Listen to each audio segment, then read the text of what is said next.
নমস্কাৰ, মই আচাৰ্য বিনয় কাশ্যপ, এষ্ট্ৰলাইভ অসমৰ সমূহ দৰ্শকবৃন্দক মোৰ ফালৰ পৰা হাৰ্দিক শুভকামনা জ্ঞাপন কৰিলোঁ।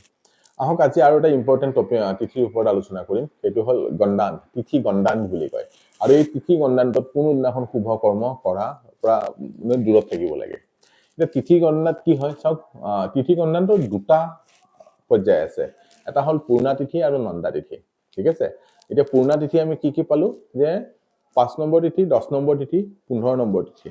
ঠিক আছে, 15 নম্বৰ মানে অমাৱস্যা বা পূৰ্ণিমা তিথি। আৰু নন্দা তিথি হ'ল 1 নম্বৰ তিথি, 6 নম্বৰ তিথি আৰু 11 নম্বৰ তিথি। ঠিক আছে, প্ৰতিপাদ, তাৰপিছত ষষ্ঠী তিথি আৰু একাদশ তিথি। এইকেইটা তিথিত মানে কি হ'ব যে পূৰ্ণা তিথিৰ অন্তিম 24 মিনিট, ঠিক আছে, এক ঘটি বুলি কয়। পূৰ্ণা তিথিৰ অন্তিম 24 মিনিট আৰু নন্দা তিথিৰ আৰম্ভণিৰ 24 মিনিট। এইখিনি সময়ত কোনো ধৰণৰ শুভ কাম, ক'ৰবাত যোৱা হওক, কাৰোবাৰ লগত কিবা চেক চাইন কৰা হওক, কিবা বস্তু ডিল কৰা হওক, বা ষ্টক মাৰ্কেটত পইচা লগোৱা হওক, বা অন্য যিমান ভাল কাম আছে, এই তিথি গণ্ডানটোত কোনোদিনা কৰিব নালাগে। আৰু এই তিথি গণ্ডানটোত যেতিয়া কৰা হয়, সেই কামৰ ৰিজাল্ট সদায় বেয়া হয়। কিছুমান মানুহ থাকে যে হঠাৎ আজিয়ে ডিচিশ্যন ল'ব লাগে, এইমাত্ৰ ডিচিশ্যন ল'ব লাগে, এইমাত্ৰ ডিচিশ্যন ল'লেহে তেওঁলোকৰ জীৱনত কিবা এটা কাম হ'ব। ঠিক সেইখিনি সময়ত যদি গণ্ডান তিথি পৰে আৰু সেই গণ্ডান তিথিৰ সময়ত যদি সেই ডিচিশ্যনটো লোৱা হয়, সেই ডিচিশ্যনটোৱে জাতক বা জাতিকাক বা তেনে মানুহক সদায় বিপদত পেলাব।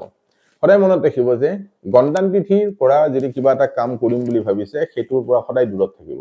গণ্ডান তিথি কি কি? যে পূৰ্ণা তিথিৰ অন্তিম 24 মিনিট আৰু নন্দা তিথিৰ আৰম্ভণিৰ 24 মিনিট। এই 48 মিনিট সময় আপোনালোকে কিন্তু নিজকে বচাই চলিব। যিকোনো ডিচিশ্যন, যিকোনো ভাল বেয়া যিয়ে ডিচিশ্যন নহওক কিয়, সেই ডিচিশ্যনৰ পৰা দূৰত ৰাখিব। আশা কৰো এই সৰু সৰু বস্তুবোৰে যেতিয়া আমি গম পাম, আমি জানিম, তেতিয়া মনত ৰাখিব যে আমাৰ জীৱনটো সুখৰ হ'ব আৰু আমি জীৱনত যি কাম কৰো সেই কামৰ ভাল ফল এটা আমি পাম। আৰু সদায় মনত ৰাখিব যে যদি অশুভ সময়ত কিবা কাম কৰা হয়, তেনেহ'লে সেই কামৰ দুষ্প্ৰভাৱ সদায় জাতক বা জাতিকাই ভুগিব লাগে। ধন্যবাদ।